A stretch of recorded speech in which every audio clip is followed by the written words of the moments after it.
Tripura Info News Update. আজ আমতলী থানাধীন এলাকায় এক বেপরোয়া গাড়ির তাণ্ডবে চাঞ্চল্য ছড়ায়। হঠাৎ করেই একটি দ্রুতগতির গাড়ি একের পর এক অটো, পুলিশের জিপসি সহ কয়েকটি গাড়িকে ধাক্কা মারে। এই ঘটনায় স্কুলপড়ুয়া ছাত্রসহ একাধিক ব্যক্তি আহত হন।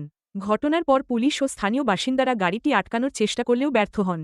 ক্ষুব্ধ জনতা গাড়িটিতে ভাঙচুর চালায়, কিন্তু অভিযুক্ত চালক পালিয়ে যেতে সক্ষম হয়। পরবর্তীতে কিছুদূর গিয়ে রাস্তায় গাড়িটি ফেলে রেখে চালক পালিয়ে যায়। কেন হঠাৎ এই বেপরোয়া তাণ্ডব? গাড়ির ভেতরে কি ছিল তা নিয়ে শুরু হয়েছে জল্পনা। এই ঘটনায় আমতলী থানা পুলিশ আপাতত মুখ খুলতে নারাজ। তদন্ত চলছে।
Subscribe to Tripura Info and press the bell icon so that you never miss any latest updates and news on Tripura.